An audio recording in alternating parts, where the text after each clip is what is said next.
რა უნდათ ამერიკელებს შავ ზღვაში?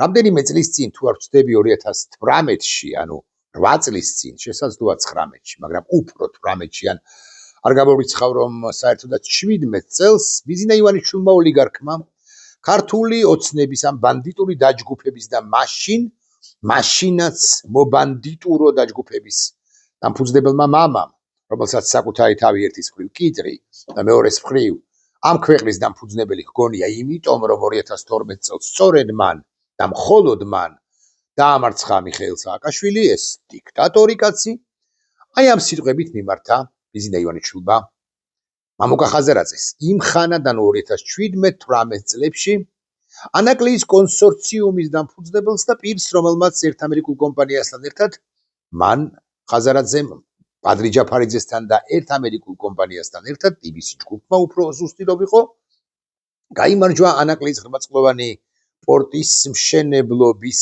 და საერთოდ პორტის პროექტში და თუ გულახდილები ვიქნებით, ძალიან გაუჭირდა წლების განმავლობაში ინვესტორების მოყვანა, განა ვერ მოიყვანა.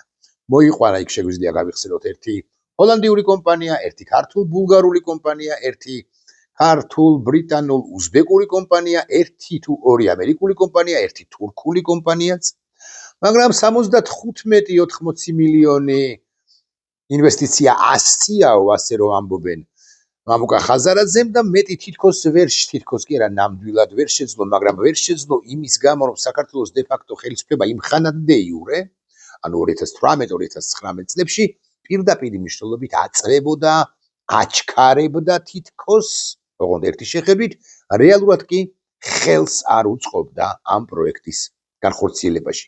ბიზინა ივანიშვილმა კი მიიღო გადაწყვეტილება იმის თაობაზე, რომ ანაკლია აშენებულიყო, მაგრამ რომელიღაც ეტაპზე ბიზინა ივანიშვილს მოსკოვიდან უთხრეს, რომ ანაკლიის აშენება და ნოვოროსიისკის პორტისათვის, აგრეთვე ტამანის პორტისათვის კონკურენციის გაწევა უბრალოდ არ შეიძლებოდა, საქართველოს არ უნდა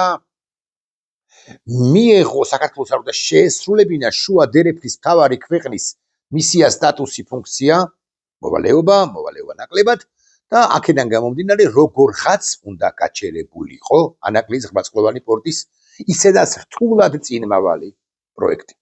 ამიტომაც ბიზინა ივანიშვილმა ჭირხნა თუ ჯირყვნა კონსორციუმი, ყველაფერი გააკეთა იმისთვის, რომ კონსორციუმს დამატებითი ინვესტიციები არ მოეზიდა.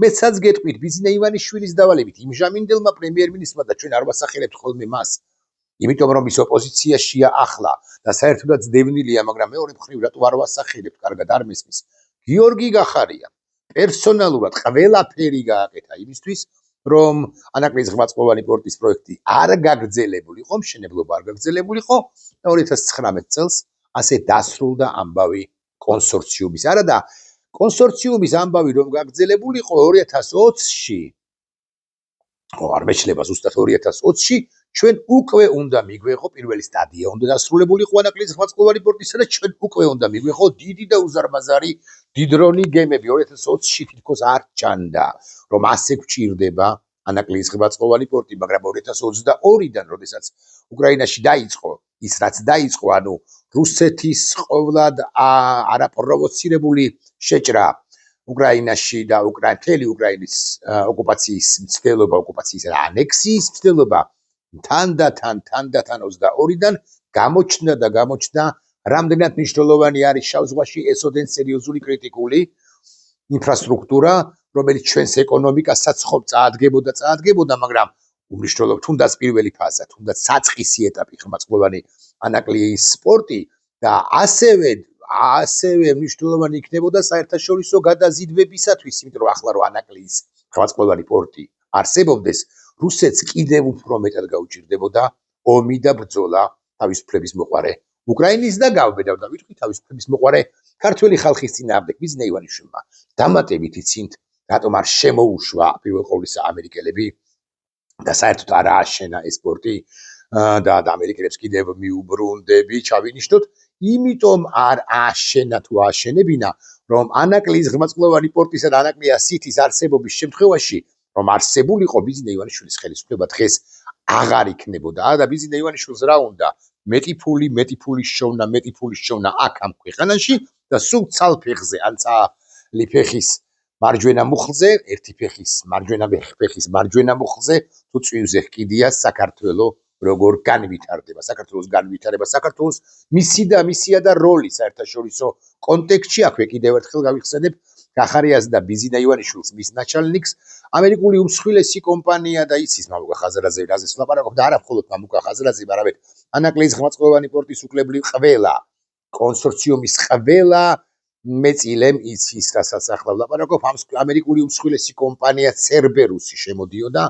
ის ცერბერუსი უმსხვილესი კლავ ვიმეორებ, რა საკვირველია ითხოვდა უკაცრავად მისთვის ჩაჩოჩებას არსებული მეწილეების, ანუ მამუკას თუ ქონ, მამუკას ბადრისთან თუ ქონდა ამდენი და ამდენი პროცენტი და ბოლო პერიოდში ამდენადაც მახსოვს, არ მინდა შემეშალოზე დაახლოებით 50% ფარგლებში იყო. ისი მათ უნდა დაეთმოთ წილის მნიშვნელოვანი ნაწილი, სხვებს უნდა დაეთმოთ მნიშვნელოვანი ნაწილი, უნდა შეემცირებინათ, მაგრამ და ამის შემდეგ ცერბერუსი იღებდა 50+1%, ანუ 51% და მეც, ბევრად მეც მეთქი ასე ვიტყვი, მაგრამ სამაგიეროდ პორტი უკვე აშენებული იქნებოდა და გახარიამ ფორმალურად, რეალურად რუსეთმა, რეალურად ივანიშვილმა და მე უფრო რეალურად რუსეთმა ჩაშალეს ამ ღრმაწყვოვანი პორტის მშენობა, მაგრამ ამბავის ის არის, რომ უკვე შემდგომ პერიოდში ბიზინა ივანიშვილმა რატომღაც და შემიძლია ეს ავხსნა, რატომღაც მოინდომა ანაკლიის ღრმაწყვოვან პორტთან მიბრუნება, ოღონდ როგორ არის ისი თან ინდომებს ხოლმე და თან ბოლომდე არ მიხავს, იმიტომ რომ ასე იყო 2017 წლიდანაც როცა მიიღო ხაზარაძემ და კონტი ჯგუფმა ანაკლიის ღრმაწყვოვანი პორტის პროექტი, ინდომებს თითქოს წინ მიიწევს და მე თითქოს ჯავრდებაო, ბრაზდებაო და უკან იხევს და მე აღარ მიადევნებს ხოლმე არც თვალყურს და საერთოდაც მე უცხადებს ბრძოლას. ასე მოხდა 2023 წელს თუ არ მეშლება და არ მეშლება, როდესაც სიმხანად ღარიბაშვილი იყო უკვე პრემიერ-მინისტრი, თქვენს რომ ჩვენ ვუბრუნდებით ანაკლიის ღრმაწყვოვანი პორტის მშენებლობის პროცესს, ეხლა გავაღრმაწყვოვანებთ, მოიწვიეს ბელგიური კომპანია, მანამდე ვიდრე ბელგიურ კომპანიას მოიწვევდნენ, უკვე გაგდებულია ხაზარაძის ის პერიოდია, ჩაატარეს ვითომ კონკურსი და გაამარჯვებიდეს ამ ზნას ვიხვალთ თქვენის ნებართვით ჩინურ კომპანიას, რომელიც ეგრა მაგის პასუხია და დასანქცირებული, ანუ პრობლემები აქვს ამ კომპანიას საერთაშორისო და განსაკუთრებით ამერიკულ ასპარეზზე, საერთაშორისო ასპარეზზე გაამარჯვებიდეს, ოღონდ ბოლომდე არც მას გადასცეს, მისცეს, იმიტომ რომ ნო დაახლოებით ესე უთხრეს ამერიკიდან ოკეან გაღმა, ლაჟვარდოვან ოკეან გაღმა სივრციდან ჩინელებს არ უნდა მისცეთო. ეს ხოდაშორის ტრამპის ადმინისტრაციის, ტრამპის პირველი კადენციის პერიოდში ეს ღია დააქვს და თქვა სახელმწიფო მდივან მაიკლ პომპეოს და ახლა ამერიკელებს ეს ღია და არ უთქვავთ, მაგრამ ფარულად, ჩუმად, კულუარულად ივანიშვილს მიუთითეს, რომ ყველაფერს ან ბევრ რამეს გაუტარებენ, თლად ზუსტი სიტყვა არ არის. ბევრ რამეს აპატიებენ, არც ეს არის ზუსტი სიტყვა, ბევრ რამეზე თითქოს ოღონდ დახუჭავენ თვალს, მაგრამ ასე ღიად ჩინელებისთვის ანაკლიის ესოდენ მნიშვნელოვანი ღრმაწყვოვანი პორტის პროექტის მისცემა ჩინელებისათვის უბრალოდ დაუშვებელია. ამის შემდეგ ივანიშვილმა კიდევ დაამუხრუჭა რომელიღაც ბელგიურ კომპანიას და ვიცი რომ ბელგიურ კომპანიასაც მისცა გაღრმაწყვოვანების უფლება შესაძლებლობა, ოღონდ გაღრმაწყვოვანება იქ მეგობრებო არ მიმდინარეობს. აი, ქაღალდზე ყველაფერი კარგად არის, რეალურად არაფერი კარგად არ არის. სხვათა შორის, აქვე გავიხსენებთ, რომ მიმდინარე წლის ბიუჯეტში, რომელიც მიიღეს გასული წლის მიწურულს, ამათ უნდა გაეთვალისწინებინათ, უნდა ჩაედოთ მინიმუმ 150 მილიონი ლარი, ანუ 60 მილიონი დოლარის ფარგლებში, რაც ძალიან ცოტაა, აქვე ვიტყვი. კატასტროფა. მე ერთი ხანობა ლაპარაკობდნენ 300 მილიონზე, ანუ 120 მილიონზე, 130 მილიონზე დოლარში თუ მოვახდინეთ კონვერტირებას და სულ ბოლოს დაამტკიცეს 50 მილიონი ლარი ანაკლიის ღრმაწყვოვანი პორტისთვის. ეს რას ნიშნავს? იცით, თქვენ რომ გითხრათ, რომ აი თქვენ დღის განმავლობაში უნდა დახარჯოთ 80 თეთრი ყველა პროდუქტისათვის და იმყოფინოთ როგორღაც 80 თეთრი, ან თუნდაც ლარნახევარი, თითოეული თქვენგანი თუ ძალიან ხელმოკლეები არა ვართ, თითოეული თქვენგანი ცხადია ლარი და 80-ზე ბევრად მეც ხარჯავს დღის განმავლობაში 18 ლარს მეთქი, თუ ვიტყვი მინიმუმ მეთქი, არც ეს იქნება გადაჭარბებული ლარნახევრად თუ 80 თეთრად უბრალოდ ვერ გამოიკვებები 50 მილიონად, 50 მილიონ ლარად, ანუ დაახლოებით 18 მილიონ დოლარად ანაკლიას უბრალოდ ვერ ააშენებ და დაახლოებით 100 წლის განმავლობაში შეიძლება გადამეტებულია, მაგრამ 50 წლის განმავლობაში უნდა ჩადო 50 მილიონი ლარი, ანუ ამდენადაც მე ხვდები 2.5 მილიარდი უნდა ჩადო ლარში, ანუ 1 მილიარდით 50 წლის განმავლობაში თუ გინდა რომ შენ ეს ანაკლია მისი პირველი ფაზა აშენებული გქონდეს. არ უნდა ივანიშვილს ახლა კიდევ ერთხელ მინდა ამის ხაზგასმით თქმა, არ უნდა ივანიშვილს ანაკლის აშენება, იმიტომ რომ რუსები აწვებიან და დაახლოებით ეუბნებიან შემდეგ ხვალ იქნება. თუ ზეგ ჩვენ გავხსნით ნოვოროსიისკის სპორტს, ანუ მას აღარ ექნება პრობლემები და ახლა შენი შუა დერეფნობა, ისედაც კატასტროფული მდგომარეობა კავკასიაში ტრიპის მარშრუტი არსებობს და უფრო იარსებებს მომავალში, ეხლა შუა დერეფნობა და ანაკლია, რომელზეც ეგრე მაგის პასუხია და იქნება მიმული რკინიგზა და რაღაცა ტვირთბრუნვა შეიძლება იყოს შუა დერეფნის უმნიშვნელოვანესი შავი ზღვის ქვეყანა, შავი ზღვის აკვატორის ქვეყანა საქართველოს და აქ იყოს რაღაცა ვაჭრობა, აღებმიცემობა, დასავლური ინტერესი, ანაკლიას სითი და ასე შემდეგ და მეტი ამერიკული კომპანია შესაბამისად ამეტი ამერიკული ინტერესი, ეს უბრალოდ არ გვინდაო და ბიზნეს ივანიშვილმა ჩინელებს უთხრა რომ 1 წუთი გვაცადეთო, 1 წუთი, მაცადეთო 1 წუთი, 1 თვედ, 1 თვე, 1 წლად იქცა და ასე გაივლის კიდე ბევრი და მრავალი წელიწადი და ამას სირაკლი გობახიძე ბრძანა, მინდა შემეშალოს და 2034 წელს თუ იქნებაო. მზადო ანაკლის ხრბაწყლოვანი პორტის პირველი ფაზა 2034 წელს მარსზე გაფრინდება ელონ მასკი პირადად მეთქი ამას თუ ვიტყვი, ხო, ცოტა გადაჭარბებული იქნება განა არა, მაგრამ ვის ემახსოვრება 2034 წელს 8 წლის თავზე ვის ემახსოვრება პროექტი, რომელიც 8 წლის წინ უნდა დასრულებულიყო, ისი პირველი ფაზა 2034 წელს შენ 9-ვე ფაზა უნდა გქონოდა მოთავებული, შენ მოწინავე სახელმწიფო უნდა ყოფილიყავი და ტრამპი რო გააკეთებდა თავის ტრიპს აზერბაიჯანსა და სომხეთს შორის, სომხეთთან ერთად ესე ვიტყვი, ამ უმნიშვნელოვანეს პროექტს და დაარქმევდა ტრიპს, ანუ ტრამპის გზა მშვიდობისა და კეთილდღეობისათვის, ხო?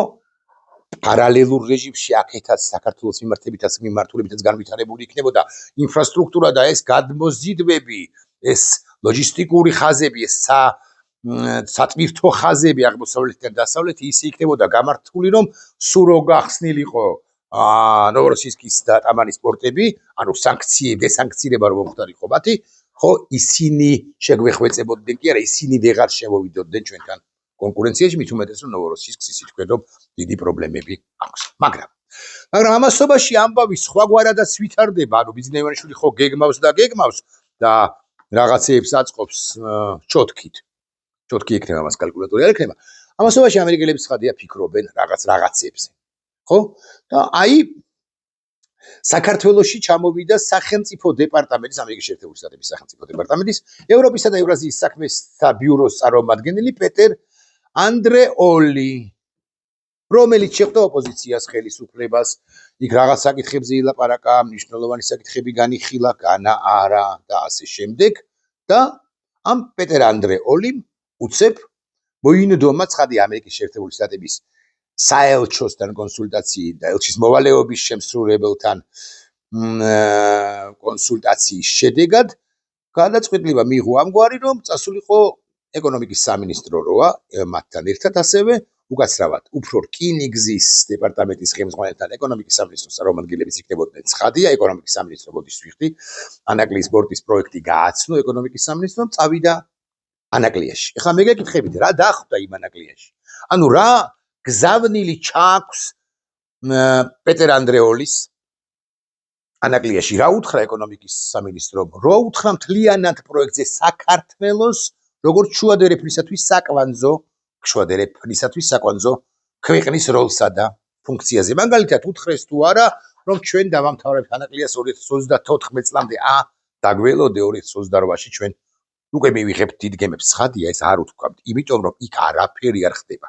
და ანტურაჟისთვის ვიტანილი თუ მიყვანილი 7 ტრაქტორი და 4 გამთხრელი თუ სადაც არ უნდა გათხარო, ყველგან უნდა გათხარო, სალბეზურაბიშვილს რომ დაავესესხოთ, ხო, იქ რაღაცა ვინც თითქოს და აღრმაწყლოვანებს სპორტს, ეს საკმარისი არ არის და ეს არის თვალის ახვევის ცდელობა.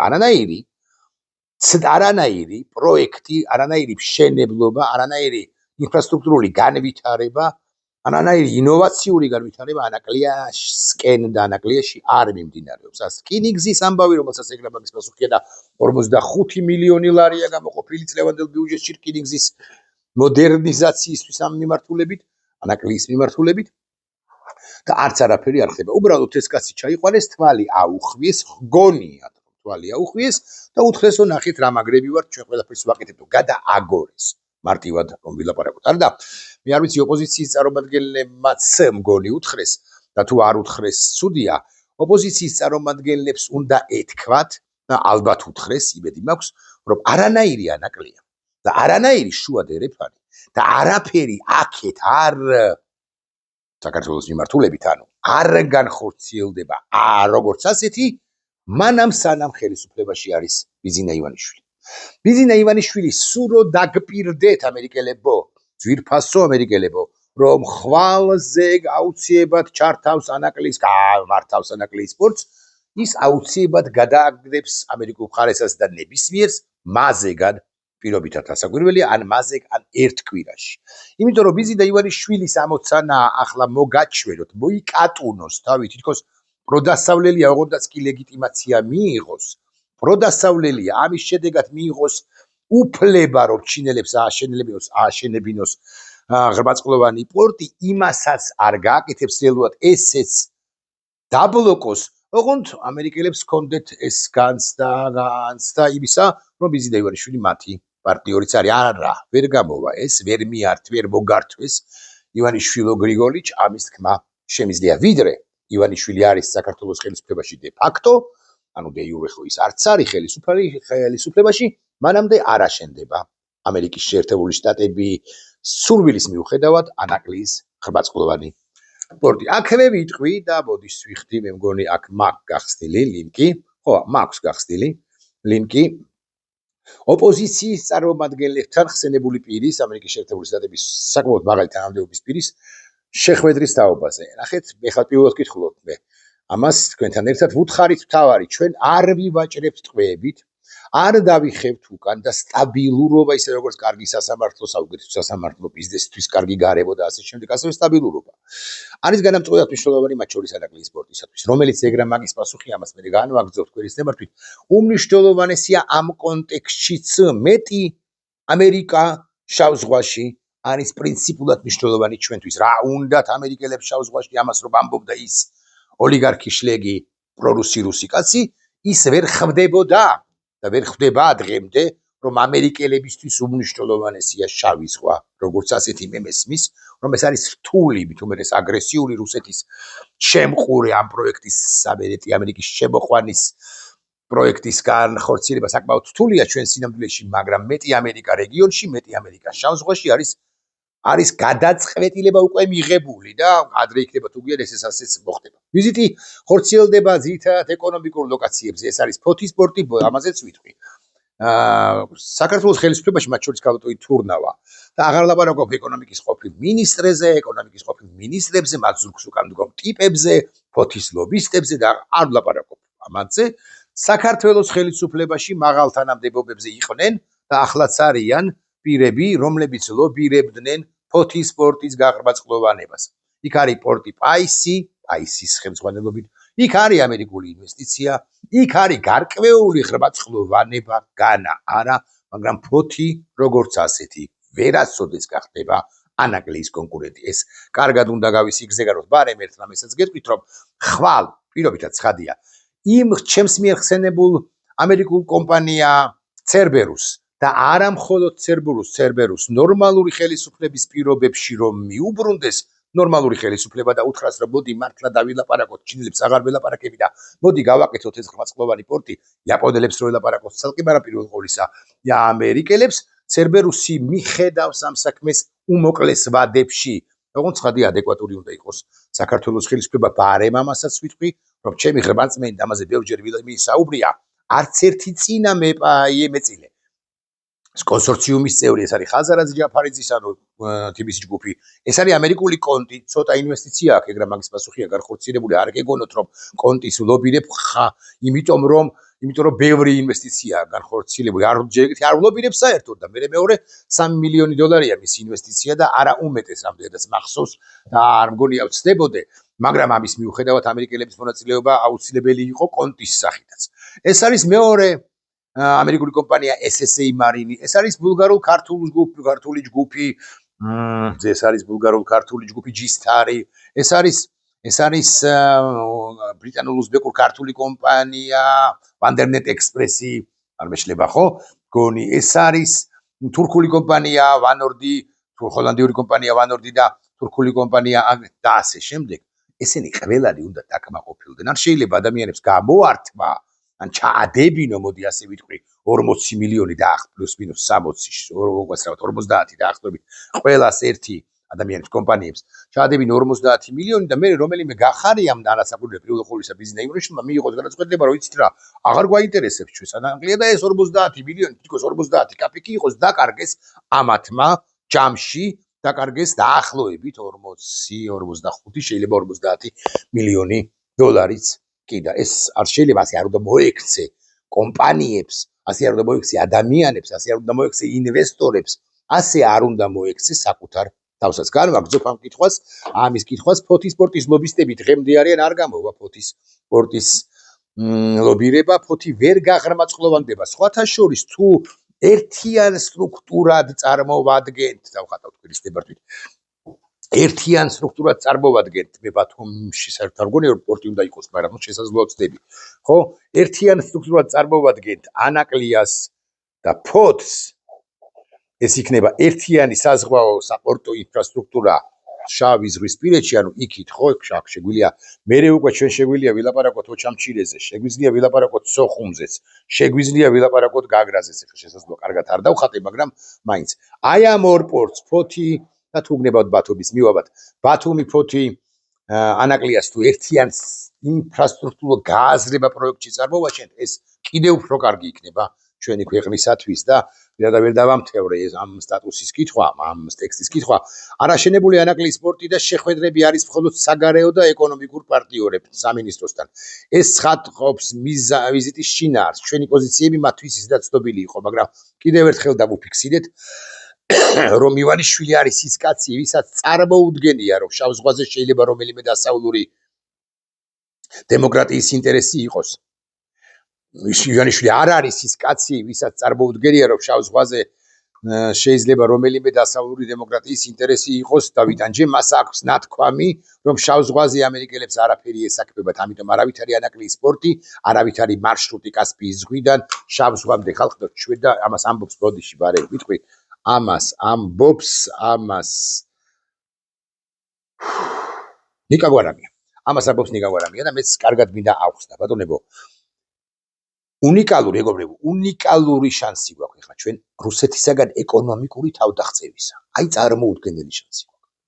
რუსეთი მეტად და მეტად შემოდის კავკასიის რეგიონის ერთ სახელმწიფო საქართველოში და ორი სახელმწიფოდან ნელ-ნელა გადის და გადის. აგდებენ ასე ვიტყვი.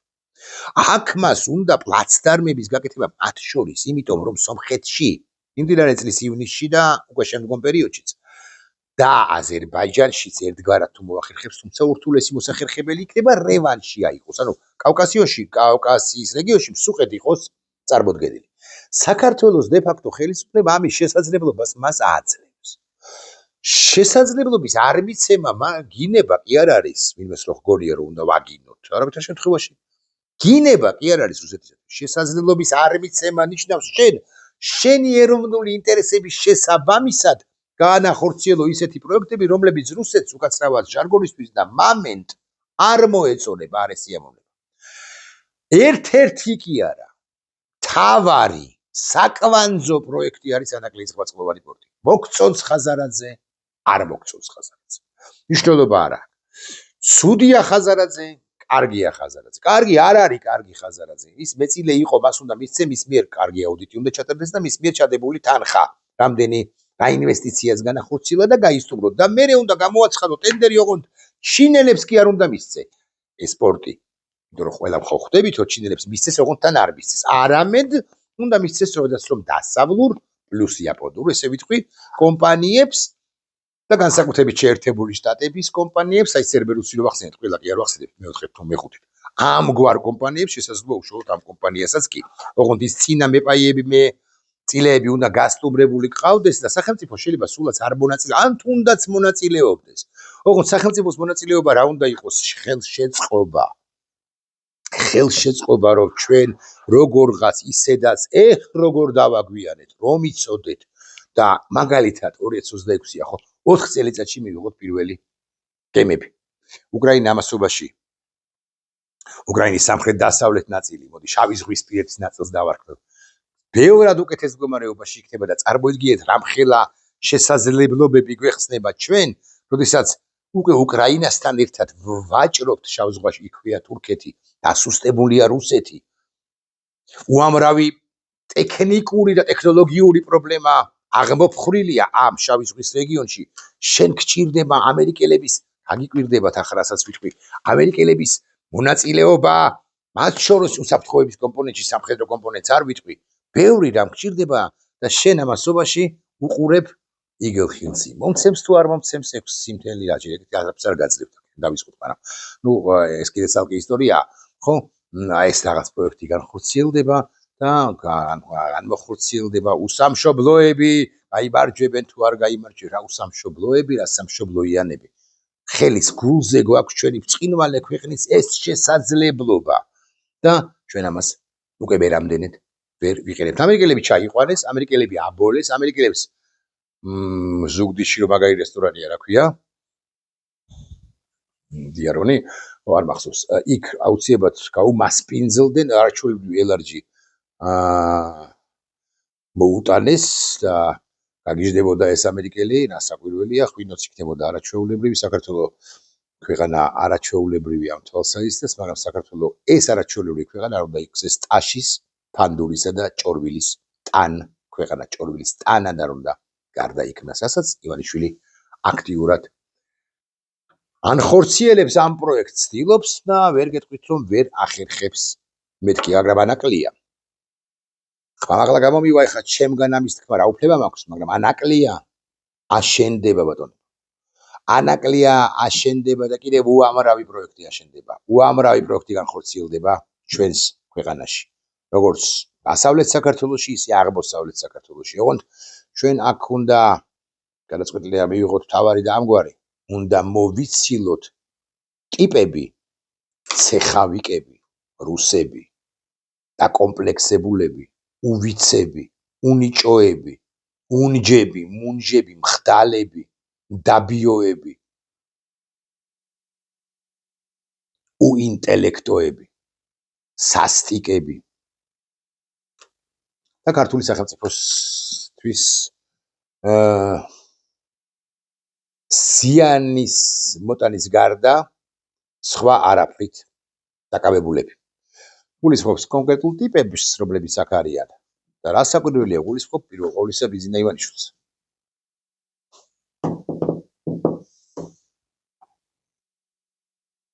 ნახვამდის.